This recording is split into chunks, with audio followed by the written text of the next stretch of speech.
I thought this might be a good season to tell you about the time I met Stevie Wonder. It wasn't at a big show, it wasn't backstage somewhere. It was at a rundown Holiday Inn in Gary, Indiana.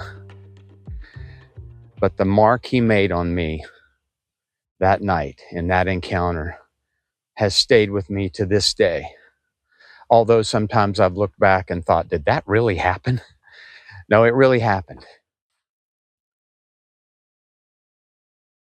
I was 21 years old and just thrilled to be on the road doing it with a country band.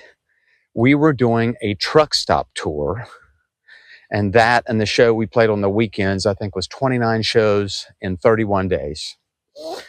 And it was to promote an all-night radio show. It was Buddy Ray's all-night radio show on WWVA, which was very popular up and down the eastern seaboard and into the country a bit with long-haul truckers, overnight truckers. And we'd do our show in the evening, and then he would come on from midnight till 6 a.m. for a live broadcast. So it was really, it's exciting for me. And that night in Gary, our show had already been pretty eventful. Towards the end of the show, there's about 1,000 people in the audience out in this truck stop parking lot. And police cars started showing up, blue lights flashing.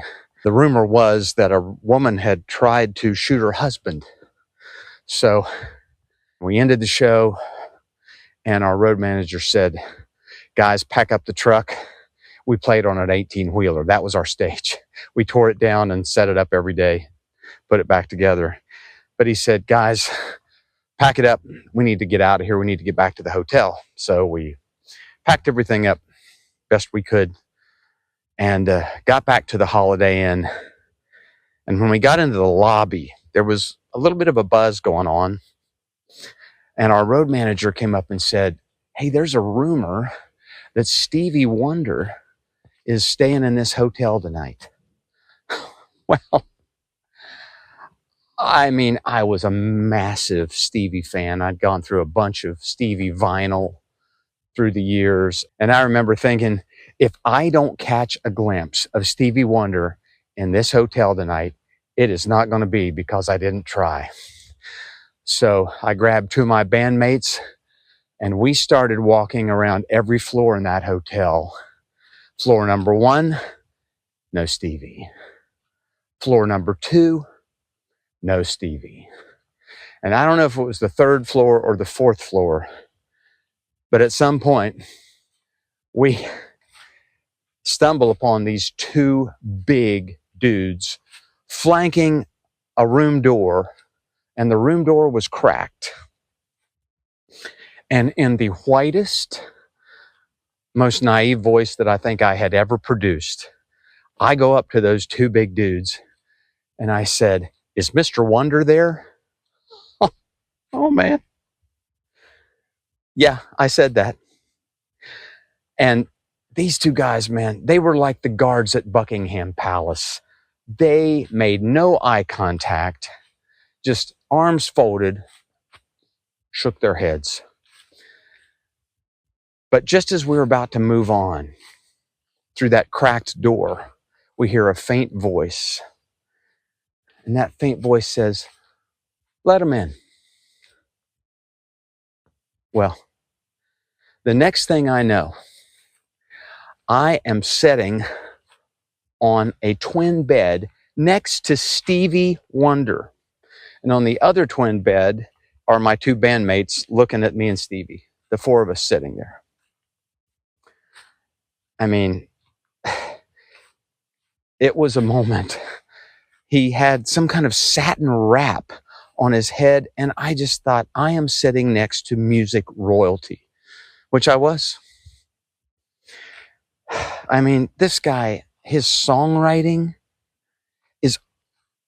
it's super upper echelon, melodically, chord progressions, lyrically, just like 6 next levels. His singing, I mean, forget about it. This guy's range and his sincerity in his vocals.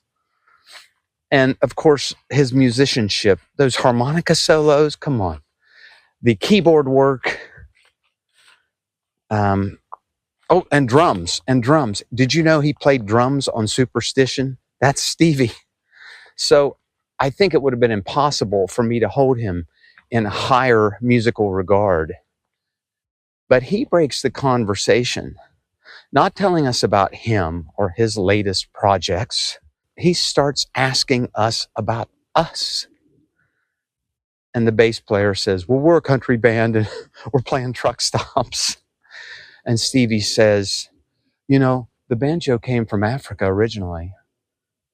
I mean, he starts talking about our world to us, not trying to impress us. Zero condescension. And you know, when you come up in the music world, you play these shows, if you're lucky, and with big headliners, and you feel this hierarchy. You feel it. Like they're up there, you're down here. They stay in their place, you stay in your place. There was none of that with Stevie Wonder. None. He wasn't trying to impress us. He was connecting, just person to persons. That's all. And I got to tell you, that experience just made me feel so lifted up. Not like a pawn, not like the lowest level of the food chain musically, but just like oh, well, he thinks we're just fellow musicians. He's treating us as fellow musicians. We're just at different points in the road. Not to discount his genius at all.